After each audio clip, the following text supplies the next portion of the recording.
Everyone, good evening and welcome for the next session on Algebra. So today the agenda is Indices and Surds.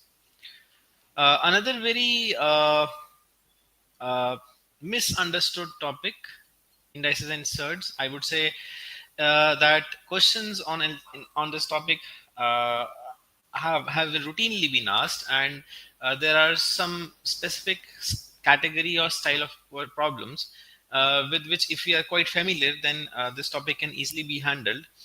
And we mostly expect one question to come on this, so it's an easy one. It's an easy grab mostly, if carefully understood, right?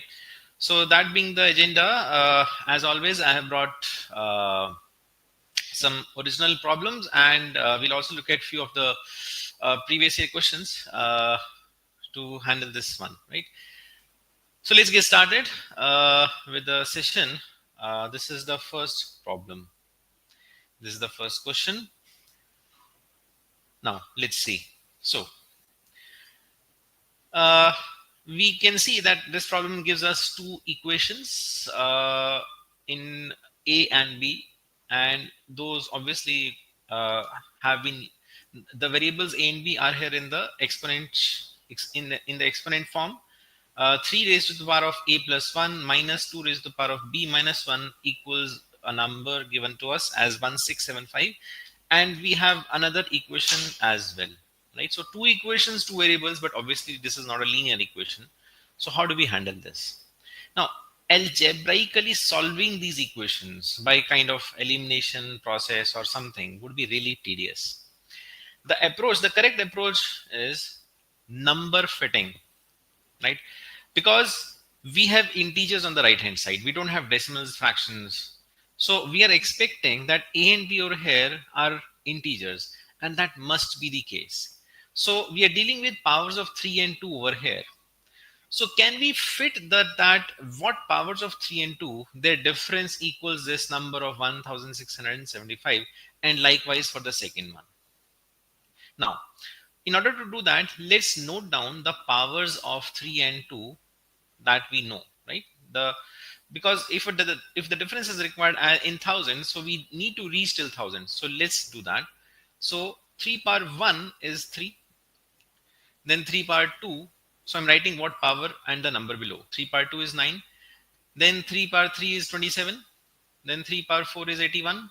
Very simple numbers, all of us are quite familiar, right? 3 power 5, so 81 into 3, 243. 3 power 6, so 243 into 3, 729. So we need to reach till thousands, right? So power 7 is also required. 729 into 3, 2187, right? Okay, let's do one more. Maybe we might need this or not, but still, let me at least write till 8th power. So this will be 6561, right? 81 square, I remember, is 6561. So 3 power 8. Okay. Powers of 2, very easy. 2, 4, 8, 16, 32, 64, 128, 256. We might need more. 512 is the 9th power. Okay, now look at this. The power of 3 minus a power of 2 is 1675. Okay, so can I say the minimum value of 3 power should be more than 1675? So if I just look at the first power, which is 3 power 7, which has crossed this limit. So 2187 minus what equals 1875? 1675, right? So it is not easy. No, it is not difficult to understand over here that we need somewhere in the range of 500 something. 21 minus 16 is 5, and you see this is 512. And yes, exactly, that is matching. 2187 minus 512 is exactly 1675. 87 minus 1275, 21 minus 516. So what do we get to understand? That it is the 3 power of 7 minus the 2 power of 9 which is matching. So 7 is the value of A plus 1. So if A plus 1 is 7, so A is 6. And if B minus 1 is 9, so B is 10. Now, this is Can I say only with one equation I have solved A and B? So what is the need for the second equation? Why it is put there? Actually, the thing is, the question does not say A and B are integers. So mathematically speaking, there are infinitely many solutions of A and B which will satisfy the first equation only. The second equation is given so that it can be verified that indeed it is these values of A and B which we have obtained from the first equation which are indeed the correct values. The question nowhere mentions that A and B are integers, right? So let's verify this solution. Let's verify these values of A and B that we have got. So the second equation is 2 power B plus 1 minus 3 power A minus 1 should equal 1805, right? So what is 2 power B plus 1? It will be 2 power 11 because B is 10, and minus 3 power A minus 1 would be 3 power 5. What is 2 power 11? 2 power 10 is 1024, 2 power 11 is 2048. 3 power 5 is 243. 2048 minus 243. So 48 minus 43, 5. 20 minus 2, 18, 1805. Exactly that is written over here. So therefore, this verifies that yes, indeed A is 6, B is 10. So therefore, our answer becomes that 2 raised to the power of B is 2 raised to the power of 10. This is what you're looking for. Minus 3 raised to the power A means 3 raised to the power 6. This is the value that you have to find. 2 raised to the power 10 is 1024. 3 raised to the power 6 is 729. So yes, if this was 724, this would be a difference of 300, but it is 5 more. So this becomes 295, right? So therefore, looking like complicated algebraic equations, but what is the correct approach? Number fitting. Not really manipulation and solving the equations, but writing all the powers of the given integers 2 and 3 and then figuring out what powers difference could work out. So a little bit hit and trial process might always be required. The my first attempt at the difference matched, right? 2187, the first number which was more than 1675, that helped me to do the matching. In maybe a complicated question, maybe I'll need to try with the next power. Maybe I'll need to start with 6561 if the question was complex. But right now, the first attempt was successful. Moving on. Okay, so next one, question 2. If so, we have an equation this, then which of the following is an integer? A very complicated looking equation. So involving square root and a square root inside that, and we have to solve it. Okay. In this case, obviously no number fitting will work, and the question suggests me that x is not an integer. The reason being, if x was an integer, then all the 4 options will be an integer, isn't it? Right. So definitely x itself is a fraction. So number fitting won't help us over here, or we cannot do number fitting, because number fitting technique can only work when we are dealing with integers, because we can only do hit and trial with integer values. Okay. So this question is properly algebra. So we have to solve it, right? So obviously when square root is there, then the obvious thing to do is squaring on both the sides to eliminate the square root. Now, for convenience sake, let me just call the first term as a and the second term as b, such that a plus b equals 6. Right? Let's just call this term as a, this term as b, just so that we can refer to it. Then squaring both the sides. So can I say a square plus b square plus 2ab will equal 36? Now let's write those terms. A square will be the square of this, so square root will go away. So I will be left with x plus root 28. And then again b square, so x minus root 28. So this root 28 term cancels off in both of them. And remember, there is still plus 2ab, right? So 2ab will be the product of these two expressions in the square root. So square root of a into b means these two terms taken together, means x plus root 28, x minus root 28. So this product is of the type a plus b means m plus n and into m minus n type, which is m square minus n square in the square root, right? So we can simplify this. So Finally, this becomes x plus x 2x plus twice of inside the square root. So m plus n, m minus n. So m square minus n square. It will become square root of x square minus 28, right? X square minus 28, right? Root 28 whole square and x square. That equals 6 square 36. Okay, so finally we have something that I think we can handle. Still we have a square root. So still a squaring both the sides will be required. Let's do that. First of all, let's divide the equation with the factor which is common 2. Let's simplify the equation.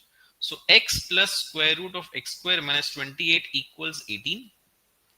Take x on the right hand side, because obviously we need to square such that the square root term is gone off. So if I square the terms right now, then still the square root will remain. So let only the square root term left remain on the left hand side and take x on the right hand side. Now if I will square, then the square root term will go off, and finally I'll be able to solve. So doing that, squaring both the sides, x square minus 28 is the whole square of this. 18 square 324 plus x square minus 2 into 18 into x. So 36x. Wonderful that x square term goes off. So I only have a linear equation to deal with. Right. Okay. So let's finish this off. I'm getting 36x, right, comes on this side, equals 324 minus 28. 324 minus 28. Sorry, my bad. Plus. This comes over here with the plus sign. So 24 plus 28 would become 352. 352. Perfect. So over here, what is x? 352 by 36. Something can be cancelled off. Let's simplify. 4 is common. 52 is a multiple of 4. So 9, and then 4 into 9, 4 into 8 is 32, and again 32, so 88. X is 88 by 9 in the simplest form. So what is the answer? Right? Obviously 9 being in the denominator, I need to multiply with 9. Right? So 9x is an integer because x is 88 by 9. So very usual question, but you have to be very careful with the manipulation such that you are able to eliminate the square root. Squaring, both the squaring process was required twice, right? And it had to be done carefully. All right. Next one. So the next question you can see over here now, it is of style where we have to compare numbers which are irrational. So irrational numbers, particularly which are cube root, fourth root. So it is very difficult to calculate these numbers, right? How to compare them? And we have to find the order, right? A is the cube root of 2, B is the fourth root of 3, C is the fifth root of 4. Then we have to order them. These kind of problems have also been quite frequently seen. Now, so the approach is we have to compare three numbers. So it is really difficult to consider the problem in totality, which is that to compare all the three numbers in one go. So we should try to do pairwise comparison and establish the relations between two terms at a time, which is larger, and step by step establish the entire relationship, right? And how do you do that in the first place? Well, so let's say I start to compare A and B, let's say, right? Which is larger, cube root of 2? Is that larger? This is A. Or is the fourth root of 3 larger? Right. So I'm comparing A and B. Right. Okay. So the point is that we cannot, it's very difficult to calculate these numbers with precision. Right. So if between A and B, if I take a suitable in power on both the sides such that the irrational part gets knocked off, which means that it's a cube root, it's a fourth root. So 3 and 4 common LCM is 12. So if I take the 12th power of both the numbers, and then I'm able to establish which one is larger. So between A power 12 and B power 12, whichever is larger, then in the original values also, that number itself would have been the larger one, because I've done the same mathematical operation on both the sides. So that is the kind of process that is required over here, right? So therefore, if I take the 12th power on both the sides, then what will become to 2 power? It will become 2 power 4, isn't it? Based on taking the 12th power on both the sides, right? So what is 2 power 4? 2 power 4 is 16. So I'll be able to say that this number becomes 2 power 4, 16. Then what is the other number? 3 power 3, right? So 2 power 4 and 3 power 3 is what I have after taking the 12th power on both the sides. What is the process I'm doing? Raising to the power of 12 on both the sides. So this is 16, 2 power 4, this is 27. So 27 is larger. So 3 power 1 by 4 must have been larger than 2 power 1 by 3 for sure, because we have done the same process. So what we can say that B is more than A. Likewise, so the work is not yet done because B is more than A in many options. Here also, here also. So we are down to options B and C. At least options A and C are out. A and D are out, because in those A is given to be more than B. So now we are looking to solve between B and C, right? Okay, so B is more than A. So let's now come to A and C. But if I come to A and C, then C is more than here also. So can I say doing the comparison of A and C is useless? So what should I do? I have already compared A and B. If I compare A and C, it will not help. So I should compare B and C, because B is more than C written over here and C is more than B written over here. So we should now compare B and C, right? I'm using the options also to help me. So options tell me that C must be more than A, because I have already established B is more than A, right? Okay, so let's therefore do that B and C. Okay, so 3 power 1 by 4 and 4 power 1 by 5. 4 power 1 by 5 again. So therefore 5 and 4. So we'll raise to the power of 20, right? 20th power we'll do on both of them. So this will become 3 power 5 and this will become 4 power 4. Right, 3 power 5 is 243, we have just seen, and 4 power 4 is 2 power 8. 2 power 8 is 256. 256 is more than 243, so C must be more than B. So C more than B, therefore that's the correct choice. C more than B, more than A. Right. So we have basically, the process has been to reduce the irrational numbers to rational integer values by raising to the suitable power on both the sides, and we can only compare pairwise. It is really impossible to compare all three altogether, because if I have to convert all the three numbers to the integer values altogether, then I have to raise to the power of 3 into 4, 12 into 5, 60. So raising to the 60th power, the number will be so large that I cannot calculate, right? 2 power 60, 2 power 1 by 3 whole power 60 will be 2 power 20, very large, right? So therefore, that's the way, right? Okay, next one. Next problem. So this looks like we have seen this earlier on, but that was a square root. This is a cube root, right? So bringing all the complexity to the session, and so these kind of questions that have also been seen, and a very elegant problem.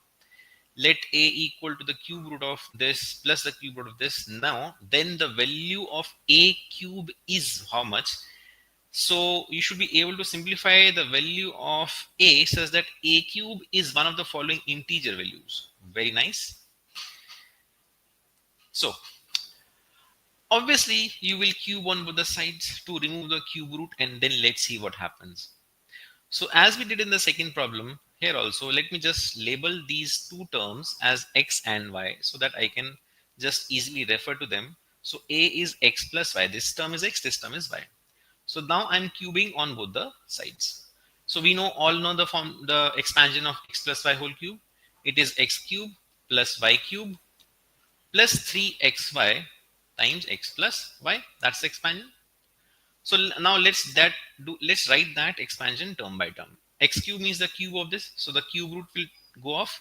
Cube of cube root is the number itself. So I'll be left with 2 plus root 5. Likewise, y cube, I'll be left with 2 minus root 5. So again, this root 5 term goes off. It gets knocked off. Then I have this. So plus 3 x into y.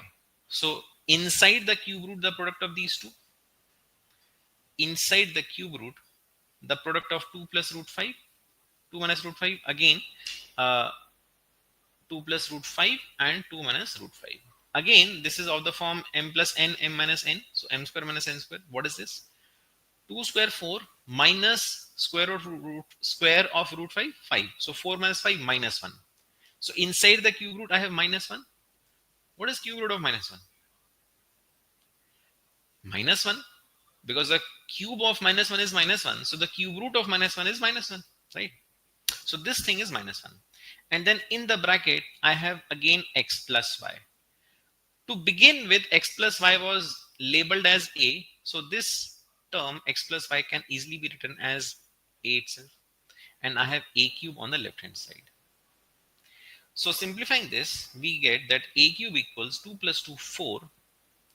This thing is minus 1. So 3 into minus 1, which is minus 3a. We don't have a number in front of us. We don't have a numerical value in front of us for a cube. But we have a cubic equation in a to deal with. Right? If I bring all the terms here, I have basically that a cube plus 3a minus 4 is 0. Whenever we have a cubic equation, the only thing that we can do with it is to do hidden trial to try to identify the roots, hoping that I have an integer root. The very first thing that anybody should do is start trying with plus minus 1, plus minus 2, and so on. The first number that comes to my mind is 1. If I put a equal to 1 in this equation, what do I have? If I put a equal to 1, what do I have? I have that 1 plus 3 into 1, 3 minus 4, which is 0. So a equal to 1 justifies this equation. Therefore, actually, we can conclude that a must be 1. And why a must be 1? Because let me tell you, if you try to find the remaining factor from this cubic after dividing this cubic term with the factor of a minus 1, the quadratic term that will be left will have no real roots. I will leave that for you to be verified. So a is 1 is the conclusion after simplifying, and therefore a cube is also 1. It's a very interesting thing. This is the sum of two cube roots. So two irrational numbers adding up to 1. So that does happen sometimes. I mean, right? That is quite possible, and that is what this question is. If you really put these numbers in the calculator, if you want to do that, you can do that. You will find out that it ends up being 1, in fact, right? So I think very, this is very unexpected kind of thing, I would say, but you have to trust algebra that it will simplify it, right? So this is how it gets simplified. Next one, fifth problem. Now you can see there is an equation here in the form of 2 power a quadratic factor term, and that equals an integer 10. So we have to find the roots of this equation. Again, the traditional standard algebraic way can be done also, but I think that would be a lengthier way. We should again try to do number fitting, right? Whenever you see a very complicated equation, you should always, because the thing is that you have an integer value on the right hand side. So your thought process should be that two different powers of 2 are adding up to become 10. And 10 is not a very large number, isn't it? So, the hidden trial won't take too much long. And in fact, within few seconds, it should strike to you that 2 plus 8 is 10. So 2 and 8 should in some order match with these two terms. Now, if you look at the quadratic terms given to you, you can see one thing, that actually these two terms differ by a fixed constant number of 2, because the x square minus 6x, x square minus 6x is common. This is 9, this is 11. So the difference of these two powers is 2. And here also 2 power 1 plus 2 power 3 equals 10. So here also the difference of the powers is 2. What does that mean? It means that your x square minus 6x plus 9 should have been 1. Your x square minus 6x plus 11, they automatically would become 3. And therefore, as far as solving the equation and finding the roots is concerned, what do I need? I need that x square minus 6x plus 9 needs to equal 1. I have a quadratic in x. I am expecting two roots. I have to mark that option which tells me the correct number of roots and whether they are rational or irrational. So I have to figure out the nature of the roots. I think that can be done. X square minus 6x plus 9 minus 1, 8 is 0. Yes, this is a very easy factorization. 2 into 4 is 8. 2 plus 4 is 6. So this is very easy factorization. X minus 2, x minus 4. So therefore, both the roots are integers. So therefore, they are rational. So what is the correct answer? It has two roots, both of which are rational. So trust yourself that whenever you see a really complicated equation, you should be expecting to find the integer solutions and do number fitting, right? That is typically what happens. I'm not saying always. There are obviously questions on indices and surds involving, proper solving method is required, but more than often, number fitting also works. All right, so now we look at few previous year problems as well. Let's see. CAT 2019 problem. So you can see this is very much on the similar lines as we did the first problem, right? The difference of two powers of 5 and 3 is given as 13,438. So now this is going into tens of thousands, an even larger value. And the sum of two different powers of 5 and 3 is this number 9686.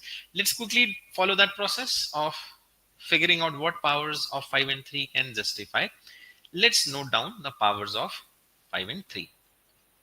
5 power 1, 5 power 2, 5 power 3. Yes, we should all be very familiar with the basic small powers of our basic integers, right? 125, 625, 3125.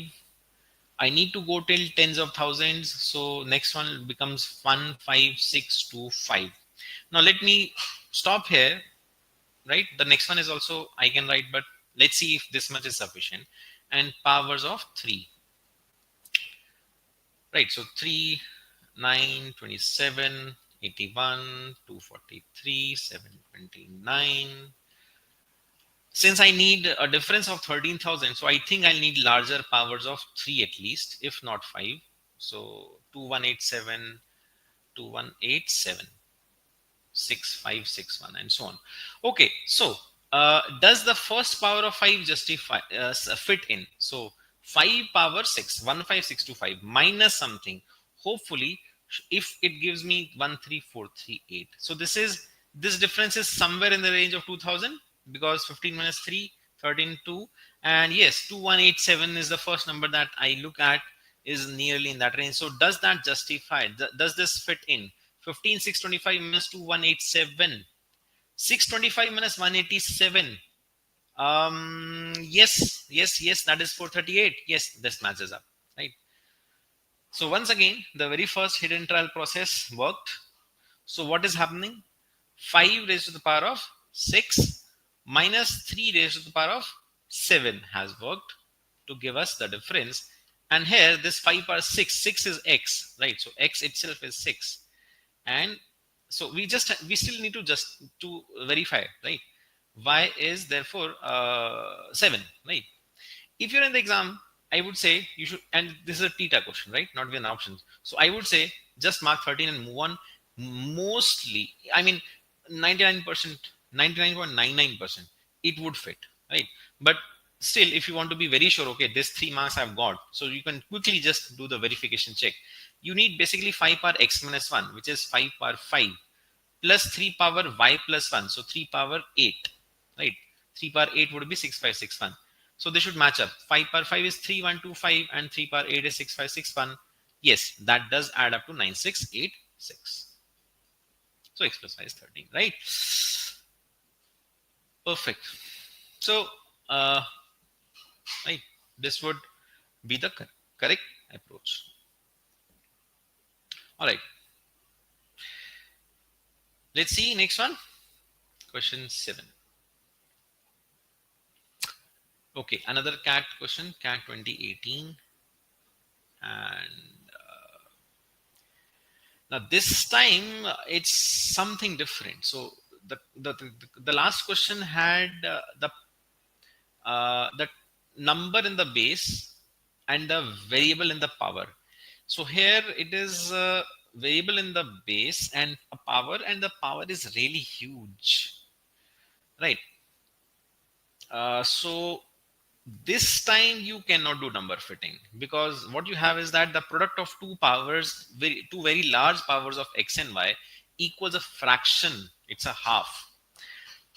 So yes, now I'm trying to tell you that sometimes algebra is also required. You need to, algebra is the only way to solve, right? So you cannot do number fitting.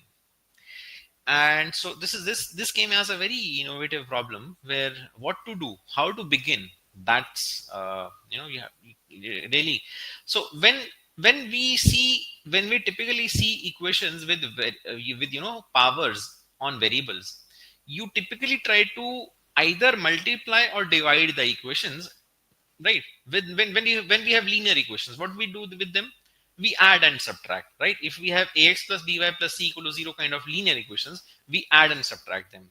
Now we have equations with variables and huge powers and written in product form. So when equations are in product form, then the typical approach is to multiply and divide the equations with each other, right? So let's try to think on those lines. Let me first think, would it be helpful for me to multiply the two equations? Doing that, what does this give me? So multiplication powers will add. So 2018 plus 2016, which is x power 4034, into y power, the sum of these two powers, 2017 and 2019. 17 and 19 is 36. 4036 equals half into 8, 4. The powers of x and y are different. So you cannot take any kind of, you cannot eliminate the powers. So this does not help me. I mean, this equation is not wrong, but what do we do further with it? There is no simplification that has happened. So let's leave this idea for the while, right? Let's rather try to divide the equations. Let's see what happens, right? Dividing the first by the second. So the difference of the powers will be there. So x power 2018 minus 2016, which is x square, right? And y power 2017 minus y power 2019, which is y power minus 2, which means basically in the denominator y square. Now this is looking good, because we have both x and y in the same power, equals 1 by 8, equals half upon 8, which is 1 by 16. Okay, now we have a square equation. So whenever we have a square equation, which means that x square equal to y square by 16. So taking the square root gives us plus minus sign. So x equals either plus or the negative of y by 4. So there are two possibilities of x in terms of y, but the question is asking the value of x square plus y cube, and all the options are exact answers. So there must be a unique answer. So we need to think that, if we can somehow eliminate the possibility per here, whether x needs to be plus or minus of y by 4. Okay. Now come to the equations. Look at them.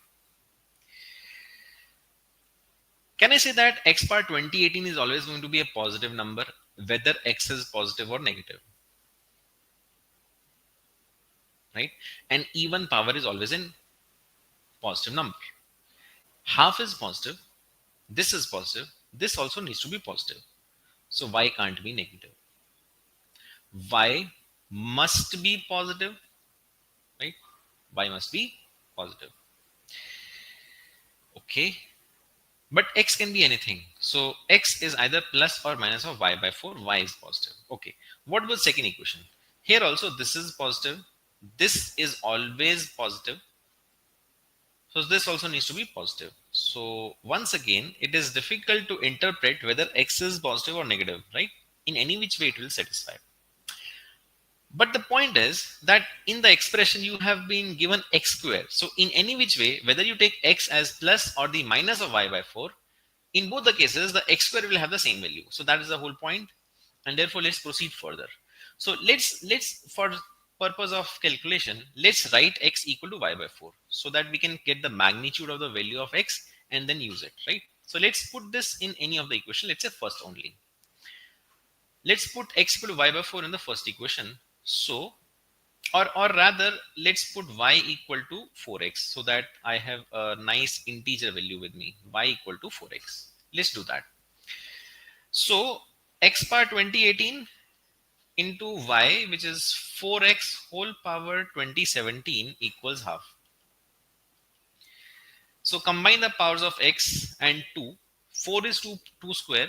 So this term is 2 square whole power 2017 or double of 2017. So 4034, right? 4 power 2017 is 2 power 4034 into x raised to the power of 2017 plus 2018, which is 4035 equals half. Half is half, 2 power minus 1. So I'm trying to compare x with some power of 2. What I'm getting, x power 4035 is 1 upon, so bring this over here, it becomes 1 upon 2 power 4034 plus 1, which is 4035. So finally, I have something which gives me a value because both sides the power is the same. So taking the 4035th root on both the sides, I finally get that x is half in magnitude. As I said, x is half. So x could be plus minus half basically. That is the meaning of this. And y is 4 times of x. So y is 2. So therefore, my final answer is the value of x square plus y cube. X is plus minus half effectively. But as I know, plus minus sign does not matter to me. So plus minus half, the square of that, right? The square of that plus y cube, 2 cube 8. So this is 1 by 4 plus 8. 8 into 4, 32 plus 1. This is 33 by 4. So very carefully you had to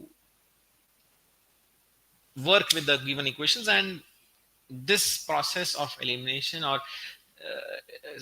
simplifying the equations was the only way, because we were not dealing with integers over here and very huge powers we saw in front of us. So there is no other way except for this, right? So algebra will be always algebra. It's another matter of fact that whether we are doing the jugaad method, the hit and trial process, and getting to the answers in some of the questions. All right, so with that theme, let's look at what we have for the last problem of this session. This is another CAT 23 decent year problem.